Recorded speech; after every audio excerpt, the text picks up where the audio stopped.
Bienvenue sur Dukascopy TV, je suis Alexa Ezat. Le Bureau of Economic Analysis a publié ses estimations par rapport au produit intérieur brut pour le deuxième trimestre de 2014 en couvrant l'avril, le mai et le juin de cette année. La publication a démontré une augmentation de la production à un taux annuel de 4,2%. C'est lié au premier trimestre où le PIB réel s'est contracté de 2,1%. La révision est légèrement supérieure à l'estimation avancée précédente du BEA de 4% publiée le mois dernier. Pour analyser ces chiffres, nous avons contacté Craig Erlam, l'analyse des marchés chez Alpari. Craig, on prétend que l'investissement dans les structures est le principal moteur de l'augmentation spectaculaire du PIB. Êtes-vous d'accord? Quels autres facteurs entrent en jeu ici?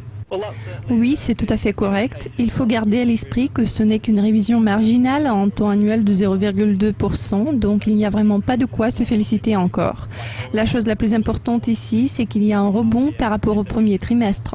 L'on constate l'accélération des investissements des entreprises et des ménages. Le facteur clé, selon moi, n'est pas cette augmentation en tant que telle, car il n'est que marginal, mais le fait que le moteur clé en est la reprise de l'assise fondamentale de l'économie.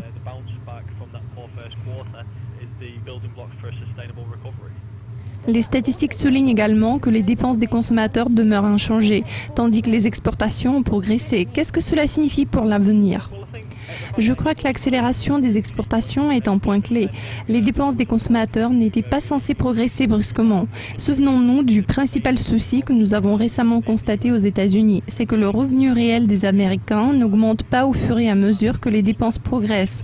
Cela témoigne donc d'un caractère pas forcément durable, alors ce n'était pas une grande surprise que les dépenses des consommateurs n'avaient pas augmenté. En revanche, le fait que les exportations se sont accélérées peut être perçu comme un bon signe par les marchés. Si les exportations s'améliorent, la situation économique générale s'améliore aussi. Lorsqu'on commence à les voir progresser, il faut s'attendre à l'augmentation des revenus réels, ce qui entraîne à son tour l'augmentation des dépenses. Alors cela m'inspire plus d'optimisme que si la situation était inverse avec la décélération des exportations et l'augmentation des dépenses. Dans ce cas-là, tout le monde aurait été beaucoup plus inquiet. L'avenir de l'économie américaine vous semble-t-il prometteur?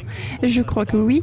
Les gens ont douté beaucoup cette année. Cependant, il ne fallait pas le faire car la réaction aux chiffres de l'enquête du premier trimestre avait été un peu trop exagérée.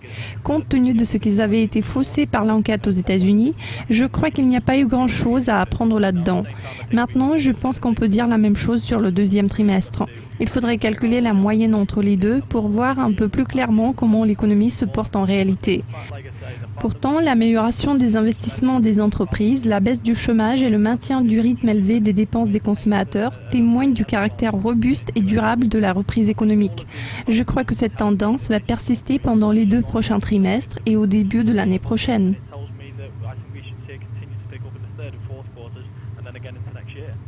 Craig, merci pour votre temps. Restez à l'écoute de Dukascopy TV pour être au courant des actualités économiques. À bientôt!